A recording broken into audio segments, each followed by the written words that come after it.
It's the Flow Friday Night Sports Show, and yes, we've been keeping a very close eye on what's going on the west coast of South Australia in terms of the Midwest football and netball competitions.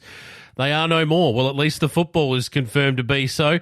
What about the netball, though? A viable competition, unfortunately, looks like it will go the way of the dodo because of issues in football, and that pleases nobody, least of all our next guest, a lady who has joined us on this program to talk about Midwest netball for many a season now.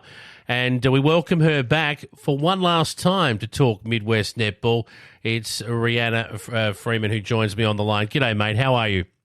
I'm well, thank you. How are you? I'm well. I nearly called you Rehanna Kosh because Rehanna Kosh, of course, writes for the York Peninsula Country Times. Lovely girl. Absolutely no idea about Midwest netball. Well, lucky we share the same name, but you're fortunate enough that I know quite a bit about Midwest netball, so we should be right. Hey, look, it's been a while since we had a chat on air, and look, I've got to say, first of all, off the top, I know you absolutely adore Midwest, the competition, and the West Coast Hawks, your club, but I mean, this goes wider than that, doesn't it? We're talking about netball across the entire region. Are you frustrated, upset, and I guess we probably should point out that at this point, really, you're talking as a correspondent on the show, not necessarily as a representative of Midwest netball and its committee. Absolutely. You've hit the nail on the head there. I think I need to make it very clear from the start that I am here as a guest purely off my own back and I guess to represent the Hawks Netball Club. I am not speaking on behalf of Midwest. We have got a fantastic president in Kate Baker who I'm sure once this is all wrapped up, she'd be more than happy to either have a chat or give you a statement. So I'm just here to talk about a few facts and clear a few things up and I guess wrap it all up with what's to come. Well, let's start with the viability of your competition because a lot's been made about the viability of football and Midwest, and you can agree or disagree about that. But one thing that I think we know to a fault, yes, there might be one or two clubs struggling for numbers in certain grades, but by and large, Midwest netball, it doesn't get much more viable a competition than what you guys had going. Yeah, I guess what's been really frustrating this whole process is so many decisions are made purely on football and us women in the background seem to sort of get forgotten about. And I think that's probably number one, really frustrating that we don't always get taken into account as to what we bring to the association and that sort of stuff. So absolutely, netball is thriving in Midwest. I'm not going to lie, we do have a couple of clubs who struggle in the junior numbers, but we have been a very adaptive association and worked with what we've got. And I think probably this is number one disappointment with what's happened this season is prior to this season, we've always been very open, laid our cards on the table and said, this is where we're at. This is where this club's at. This is where that club's at. All right, what can we do to get the best out of this season? And we've always done that, and that's something that Midwest is really proud of. We've always, I'm not going to lie, there's lots of little rivalries within each club, and I don't think you'll come across any sort of healthy association that doesn't have a little bit of a rivalry with their close neighbours, but that's purely when we're on the court or on the oval. When we're not, we're all seem to put our heads together and come out with the best outcome. So, yeah, I won't lie, it's not all roses. I don't think anyone ever is. There's always lots of things happening behind the scenes. But what I can say is that whatever's been put in front of us, we've always put our heads together and came out on top and had very successful seasons for a very long time now. Well, on the Eyre Peninsula, we've talked for a number of years now, and you know how long I've been covering Midwest netball for. I've always said Midwest netball's the most even competition on the peninsula at the top level, at the very least. I know there's some blowout scores in some of the junior grades from time to time, and that happens in every competition. But at A grade level, it's as been as an even a competition in Midwest as we've seen anywhere across the state. There's never much in it between top and bottom. In fact, quite often when we hear of upset results, bottom beating top, it's been in Midwest netball. Yeah, it has indeed. I can talk of a personal experience with Hawks. The first year we ever made the grand final was against Woodenunited, and we only just made the top four. Only just scraped through all the finals and then actually had a draw with Woodenunited in the grand final and played on time on. And and only lost by 2. And I think that's not a single story in Midwest. That's happened quite a few times. We've had such a fantastic competition for so many years. Like you said, really even. Sometimes you might have outstanding teams, but come finals time, it's a complete different ball game. So I think Midwest should hold their head really high in the association that we've had, how wonderful we've been and how successful we've been. And look, we are still proud to say that we had Hannah Peni come out of Midwest and go and represent the Thunderbirds over in Adelaide. So indeed. Lots of positives. Yes, there is. What about your club now, the West Coast Hawks? So we know that the deal is that you'll be heading up to what was Far West. There'll be a badge change, a name change of that competition to Western Eyre Peninsula Football and Netball, I believe.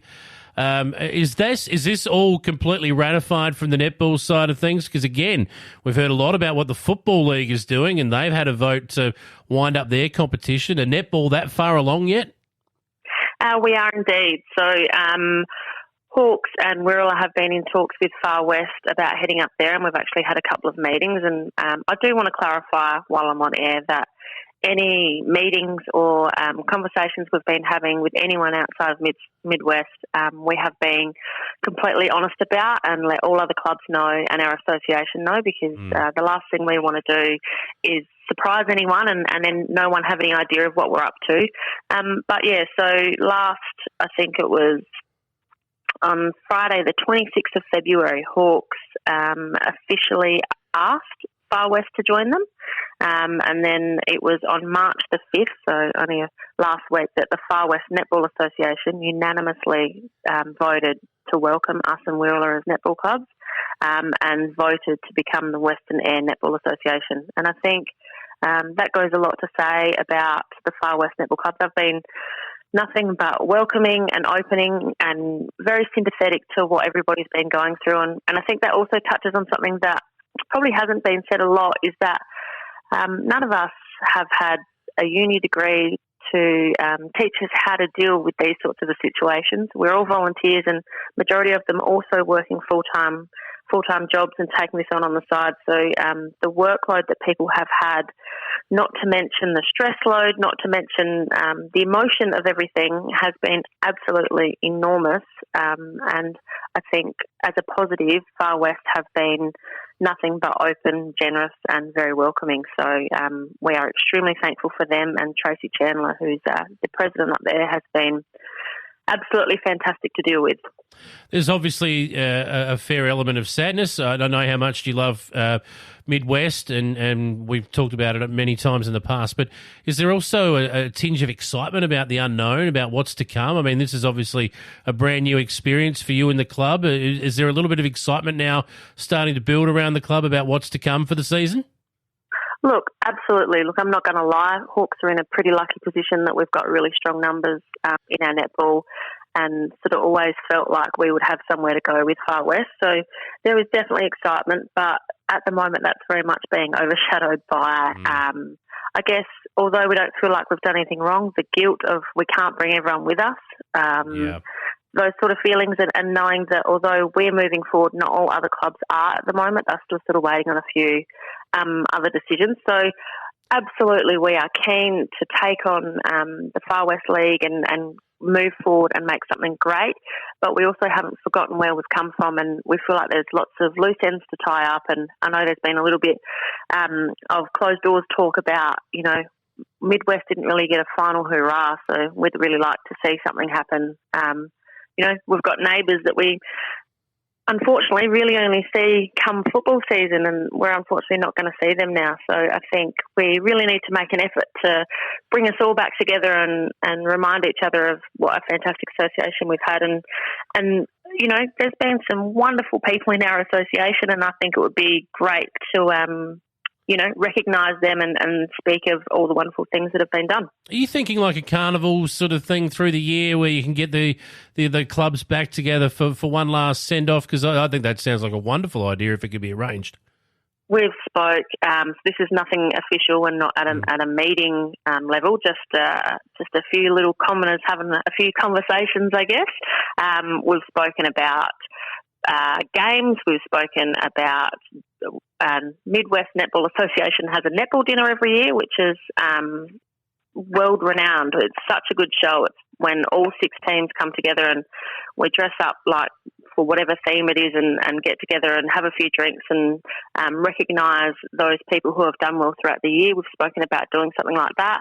I mean, it could be something from being official to a backyard barbecue and friends coming together. And I think one thing that has really not been considered is how horrible last year was without sport. I live in Streaky Bay and we were lucky enough to have 4 games last year, and I live half an hour out of town, and last year was one of the most isolating years I've ever had of my life, and I wasn't even that badly affected. So, I mean, I think I was really hoping that coming into this year we could, learn from that and not let that happen. But unfortunately, we're still worried about a few clubs, and I think it's got to be said, I've spoken to Wheeler and Elliston, and they are 2 of the most fighting, like they do not give up. They're so resilient. They've got such amazing clubs and they've got something happening there, and we're just sort of waiting for that all to go through by the end of the week, and hopefully then everyone can move forward feeling good about what's happening.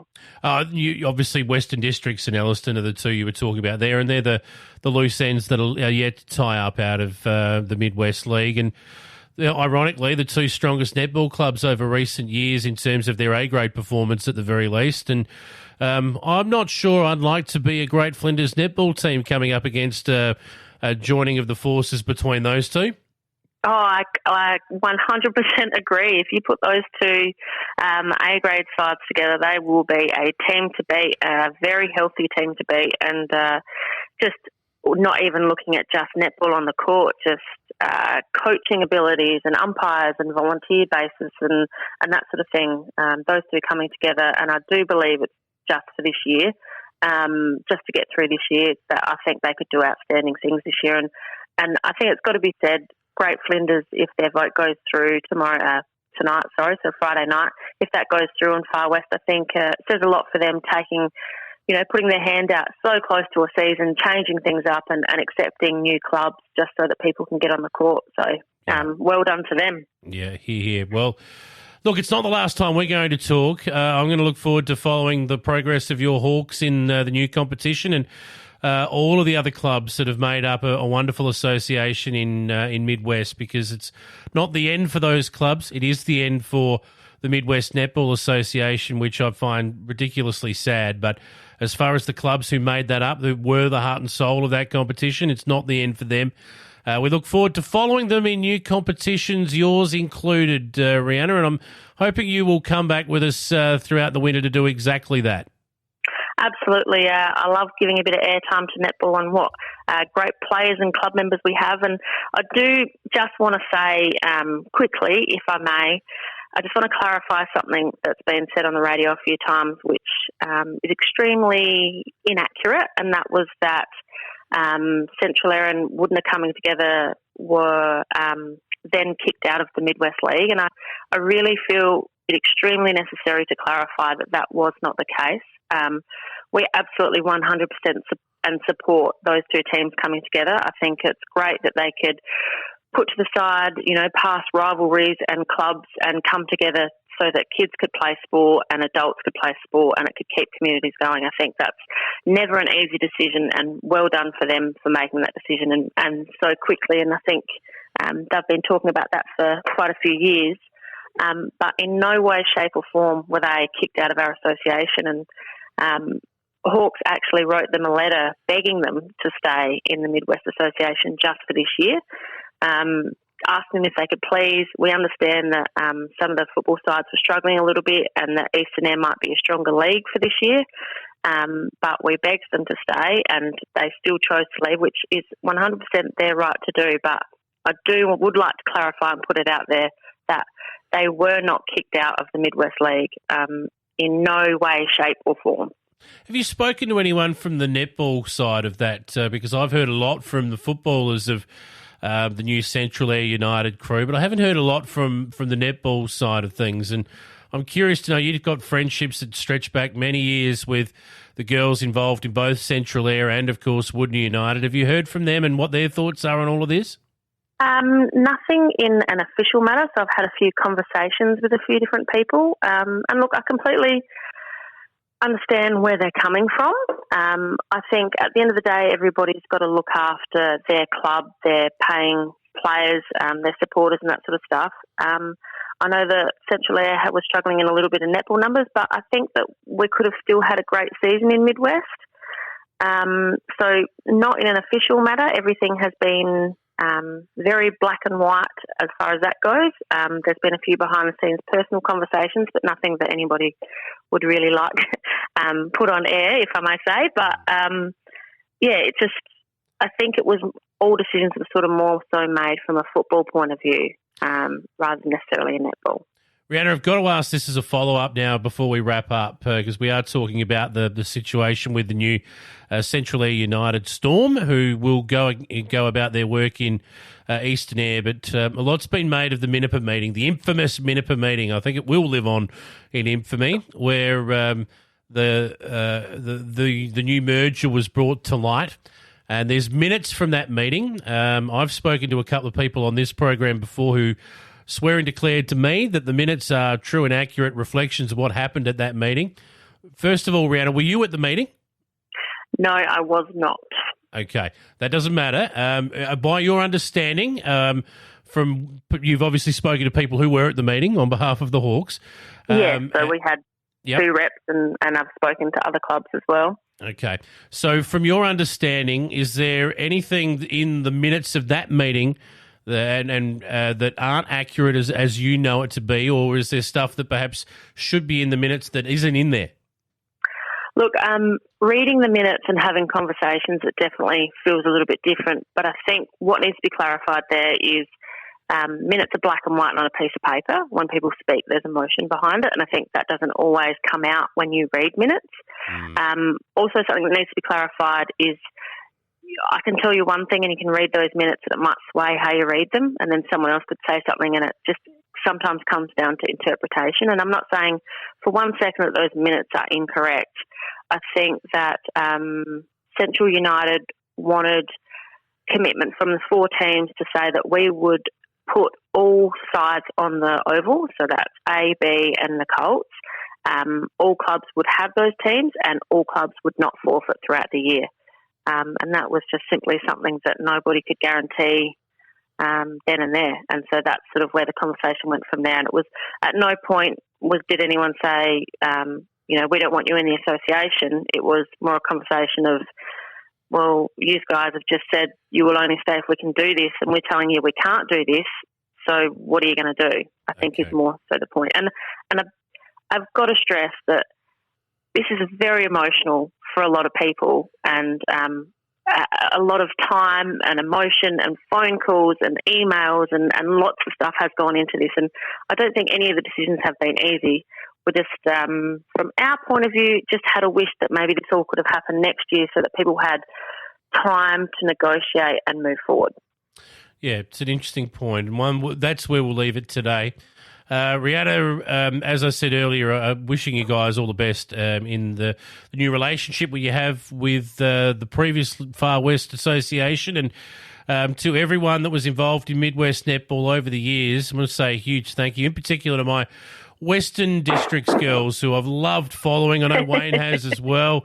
We've had a lot of fun over the years covering their progress and your battles with the Hawks, and I'm hoping that your club finds a way to move forward. If that's with Elliston, great. If it's with someone else or standalone, then fantastic as well. But what a wonderful bunch of girls they've been, and my heart goes out to them at the moment. It's a terrible time for them. And I couldn't agree more. And I think, as Tracy Chandler told me, she said, don't lose sight of what this is really about, and it's about people playing sport. And I think that if anyone was to learn anything from this, and I mean, you've spoken on your show previously about how we're not the only association that's going to have changes in the future. I think if you're sitting at home and thinking about maybe playing or not sure whether to play, get out there and play, get involved in your local clubs. And for any associations that are looking to make changes in the 2020 season, if you can learn anything from what's happened with us, is go into this season open and honest, lay your cards on the table, and just have a beer at the bar and an honest conversation with people and try and come out with the best results for everybody involved. Because at the end of the day, it's about playing sport, and that is something in the country we generally do very, very well. Indeed. And Rehanna, next time we talk, I look forward to talking about what's actually happening on the court. Until then, hope you can get everything sorted off of it, and we will catch up again very, very soon here on the Flow Friday Night Sports Show. Looking forward to it. Can't wait to talk a bit of netball.